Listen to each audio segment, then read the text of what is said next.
इस टॉपिक में हम आयनिक एंड कोवलेंट रेडियस के बारे में देखते हैं वो क्या होते हैं। सबसे पहले let's bring our periodic table back. ये हमारा पीरियोडिक टेबल है। इसके अंदर आपको ये मालूम होना चाहिए कि जितने एलिमेंट्स लिखे हुए हैं, यानी hydrogen, helium, lithium, beryllium, boron, carbon, whatever, वो सारे न्यूट्रल फॉर्म में लिखे हुए हैं। न्यूट्रल फॉर्म का मतलब ये है कि अगर मैं कहूँ हाइड्रोजन का एटॉमिक नंबर है 1, तो इसका मतलब इसके न्यूक्लियस में 1 प्रोटॉन एंड इसमें टोटल 1 इलेक्ट्रॉन है। हीलियम का एटॉमिक नंबर है 2, इसका मतलब हीलियम के न्यूक्लियस में 2 प्रोटॉन्स और उसके अंदर टोटल 2 इलेक्ट्रॉन्स हैं। लिथियम का एटॉमिक नंबर 3, मतलब इसके न्यूक्लियस में 3 प्रोटॉन और इसके टोटल नंबर ऑफ इलेक्ट्रॉन्स भी 3 हैं। पोटेशियम की बात करें, 19 इसका एटॉमिक नंबर है, इसका मतलब इसके valence total number of electrons जो हैं वो 19 है और इसके न्यूक्लियस के अंदर जो नंबर ऑफ प्रोटॉन्स है वो भी 19 है। तो इसका क्या मतलब है? इसका मतलब ये है कि न्यूट्रल एटम के अंदर जितने प्रोटॉन्स होंगे उतने ही इलेक्ट्रॉन्स होंगे, इसी वजह से वो न्यूट्रल होगा। एक बैलेंस है पॉजिटिव एंड नेगेटिव चार्जेस का। अब अगर हम देखते हैं, हमने पिछले टॉपिक में भी देखा था कि एटम्स स्टेबलाइज होने के लिए इलेक्ट्रॉन्स गेन या लूज करते हैं। अब इस एटम को हम क्या करते हैं, इसमें से एक इलेक्ट्रॉन निकाल लेते हैं। निकालने की वजह से नंबर ऑफ इलेक्ट्रॉन्स कम हो गए, नंबर ऑफ प्रोटॉन्स ज़्यादा हो गए, तो एक इम्बैलेंस हो गया चार्जेस का, और इसका मतलब इसके न्यूक्लियस में एक प्रोटॉन ज़्यादा है इसके टोटल नंबर ऑफ इलेक्ट्रॉन्स के मुकाबले में। इसी वजह से इसे अब हम न्यूट्रल एटम नहीं कंसीडर करेंगे, बल्कि ये एक पॉजिटिव आयन बन गया, और पॉजिटिव आयन को हम कैटायन कहते हैं और इसके ऊपर जो चार्ज होगा वो प्लस होगा। दूसरी पॉसिबिलिटी क्या है कि हम एक न्यूट्रल एटम लें। अब हमने देखा कि इलेक्ट्रॉन गेन भी करते हैं कुछ एटम्स। जब ये इलेक्ट्रॉन गेन करेगा तो क्या होगा, इलेक्ट्रॉन गेन करने की वजह से इसके अंदर नंबर ऑफ इलेक्ट्रॉन्स बढ़ गए प्रोटॉन्स के मुकाबले में। इसी वजह से जो बैलेंस ऑफ चार्जेस है वो डिस्टर्ब हो गया, यानी इसके ऊपर नेगेटिव चार्ज आ जाएगा। तो ये जो नेगेटिव आयन बना, इसे अब हम एनाइन कहेंगे और इस पूरे एटम के ऊपर जो चार्ज है वो नेगेटिव शो करेंगे। तो यहां से हम कुछ बातें कंक्लूड कर सकते हैं। पहली बात यह है कि when a neutral atom loses और gains electrons it becomes an ion, और अगर वो इलेक्ट्रॉन लूज करता है तो वो पॉजिटिव आयन बन जाता है जिसे हम कैटायन कहते हैं, और अगर वो इलेक्ट्रॉन गेन करता है तो वो नेगेटिव आयन बन जाता है जिसे हम एनाइन कहते हैं। अब एनाइन आपने याद रखना, स्टार्ट ही एन से होता है, तो एनाइन इज नेगेटिव। इसकी एक और एग्जांपल हम देखते हैं, सोडियम की लेते हैं। सोडियम का एटॉमिक नंबर है 11। इसका मतलब ये है कि इसके न्यूक्लियस में 11 प्रोटॉन्स हैं और टोटल इसके अंदर जो इलेक्ट्रॉन्स हैं वो भी 11 है। आप देख सकते हैं वो जो 11 इलेक्ट्रॉन कैसे डिस्ट्रीब्यूट हुए हैं। 2 इलेक्ट्रॉन पहले शेल में आ जाएंगे, 8 इलेक्ट्रॉन दूसरे शेल में आ जाएंगे, और जो 11वां इलेक्ट्रॉन है वो तीसरे शेल में चला जाएगा। अब हमने देखा था कि सोडियम जो है वो नियोन की इलेक्ट्रॉनिक कन्फिगरेशन चाहता है, यानी अपना वैलेंस शेल कंप्लीट करना चाहता है। उसके वैलेंस शेल में एक इलेक्ट्रॉन है, तो ये क्या करेगा, ये अपना वाहिद इलेक्ट्रॉन लूज कर देगा। लेकिन लूज करने से पहले अगर मैं इसका साइज पूछूं सोडियम का क्या, तो आप कहेंगे इसके न्यूक्लियस से लेके इसके वैलेंस शेल तक का जो साइज है जिसमें ये इलेक्ट्रॉन रिवॉल्व कर रहा है वो इसका साइज होगा सोडियम का। एंड बिल्कुल सही बात है, ये उसका यही साइज होगा।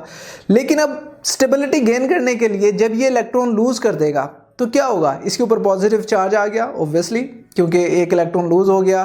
प्रोटॉन 11 है, इलेक्ट्रॉन 10, प्रोटॉन ज्यादा हो गए एक। तो अब ये जो वैलेंस शेल था ये तो वैलेंस शेल रहा ही नहीं, क्योंकि अब तो इसमें कुछ है ही नहीं। तो इसका मतलब ये शेल ही खत्म हो जाएगा। शेल खत्म होने से जो इसका वैलेंस शेल है ये इसका दूसरा शेल है जो कंप्लीट है, जिसके अंदर 8 इलेक्ट्रॉन्स है, कंप्लीट हो गया, स्टेबल हो गया। लेकिन इसका साइज अब आप देख सकते हैं कि छोटा हो गया। तो साइज हम कह सकते हैं कि सोडियम प्लस का आयन का साइज सोडियम एटम के मुकाबले में कम हो गया, और ये हमने देख भी लिया। दूसरी पॉसिबिलिटी नेगेटिव वाले के केस में देखते हैं। फ्लोरीन जो है उसका एटॉमिक नंबर है 9। इसका मतलब है उसके वैलेंस शेल में टोटल नंबर ऑफ इलेक्ट्रॉन्स जो है उसमें 9 है, और उसके न्यूक्लियस में 9 प्रोटॉन्स है। अब ये चाहता है कि अपना वैलेंस शेल कंप्लीट करे, 7 है, होने चाहिए 8। तो ये क्या करेगा, एक इलेक्ट्रॉन गेन करना चाहेगा। लेकिन गेन करने से पहले कुछ होता है। अगर मैं यहाँ पे एक इलेक्ट्रॉन लेके आऊं तो इस इलेक्ट्रॉन को इन 7 इलेक्ट्रॉन में बैठने की जगह नहीं है इस वक्त, क्योंकि वो तो पहले 7 के अकॉर्डिंगली फोर्सेस ऑफ रिपल्शन की वजह से अरेंज हुए हैं। तो अगर नए इलेक्ट्रॉन ने आना है इस शेल में तो पहले इन 7 को उसके आने की जगह बनानी पड़ेगी। तो क्या होता है, ये जगह बनाते हैं ऐसे।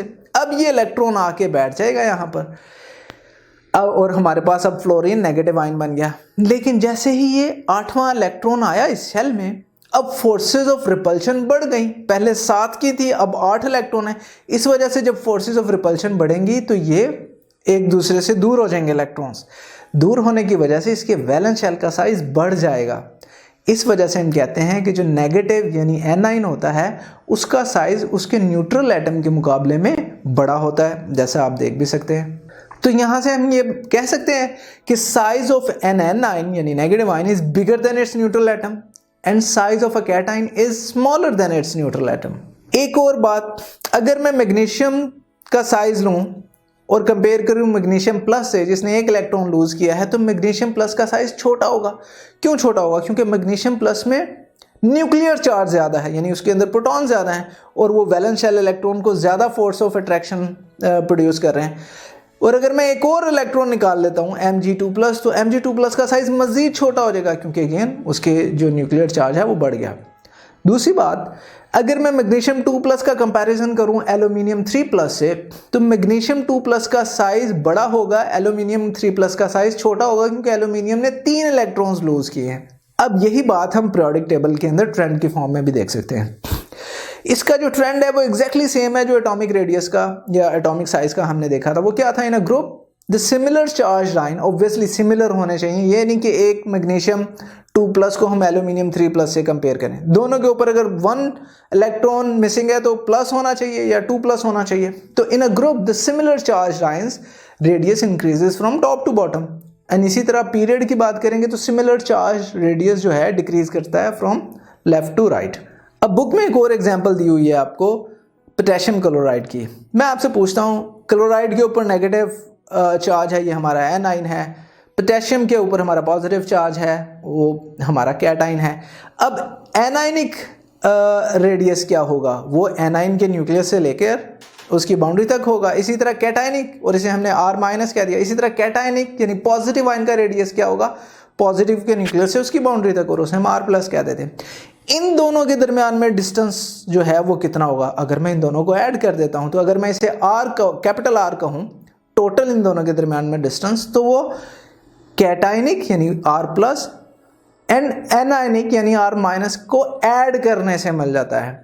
और ये सबसे पहले पॉलिंग ने डिस्कवर किया था। उसने पोटेशियम क्लोराइड का साइज मेजर किया और ये देखा कि इंडिविजुअल कैटाइनिक और एनाइनिक रेडियसेस को मैं ऐड करूं तो मुझे KCl की जो क्रिस्टल है उन दोनों के दोनों न्यूक्लियस के दरमियान में डिस्टेंस मिल जाता है।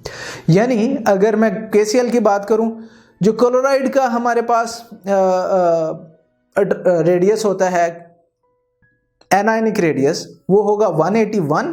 इसी तरह जो पोटेशियम का कैटाइनिक रेडियस होगा वो होगा 133। दोनों को ऐड करें तो आंसर आएगा 314 पिकोमीटर, जो कि इन दोनों के दरमियान में डिस्टेंस है। इस ऑब्जर्वेशन को यूज करते हुए पॉलिंग ने एक और काम किया। उसने पोटेशियम के डिफरेंट सॉल्ट्स लिए, यानी क्लोराइड के अलावा कोई और एटम लिया, आयन लिया नेगेटिव, और उसका साइज मालूम किया। किस तरह? टोटल का उसने कैलकुलेट किया और वो R था। पोटेशियम का उसे ऑलरेडी मालूम था और इसका जो भी साइज था इस तरह उसने कैलकुलेट कर लिया। नेक्स्ट डिस्कशन करते हैं हम कोवलेंट रेडियस की। कोवलेंट रेडियस में क्या होता है? अब हमने पिछले टॉपिक में बड़े डिटेल में देखा था, जहाँ पे एनर्जेटिक्स को डिस्कस किया था कि दो हाइड्रोजन एटम को एक दूसरे के करीब लेके आते हैं तो एक बॉन्ड बन जाता है, और वो बॉन्ड बनने की वजह से एक दूसरे के साथ कंबाइन हो जाते हैं और H2 यानी हाइड्रोजन का मॉलिक्यूल बन जाता है। बॉन्ड लेंथ अगर हम कैलकुलेट करें इन दोनों के दरमियान में तो वो थी 75.4 पिकोमीटर। अब अगर मैं इसका एग्जैक्टली हाफ कर दूं तो वो एक हाइड्रोजन एटम का साइज आ जाएगा, कोवलेंट रेडियस आ जाएगा, क्योंकि अब ये एटम नहीं। इसी तरह अगर हम CHCl3 की बात करें, जिसमें एक C यानी एक कार्बन है, एक H and 3 Cl है, और हम किसी एक बॉन्ड लेंथ की बात करें, CCl बॉन्ड लेंथ की बात करें, तो वो 176.7 है, मेजर कर सकते हैं। अब ये जो 176 है, इसमें क्लोराइड का भी है, क्लोरीन का भी है radius, covalent radius, and carbon का भी कोवलेंट रेडियस है। अगर मैं इस 176 में से क्लोरीन का रेडियस माइनस कर दूं, यानी 99.4 जो कि क्लोरीन का माइनस कर दूं, जो बचेगा वो हमारे कार्बन का बचेगा। कार्बन का साइज आएगा 77.3। तो यहां से हम डेफिनेशन क्या निकाल सकते हैं? हाइड्रोजन के केस में जो हमने देखा था, the covalent radius of an element is defined as half of the single bond length. किसके दरमियान में? दो सिमिलर एटम्स के दरमियान में, यानी हाइड्रोजन और हाइड्रोजन का जब था तो उसे हमने हाफ कर लिया था, और वो कोवलेंटली बॉन्डेड होने चाहिए एक मॉलिक्यूल में। इस तरह हमें उसका साइज मिलेगा एग्जैक्टली जैसे हमने हाइड्रोजन के केस में देखा था कि कोवलेंट रेडियस हाइड्रोजन का 37.7 पिकोमीटर था, और वो हमने कैसे निकाला था?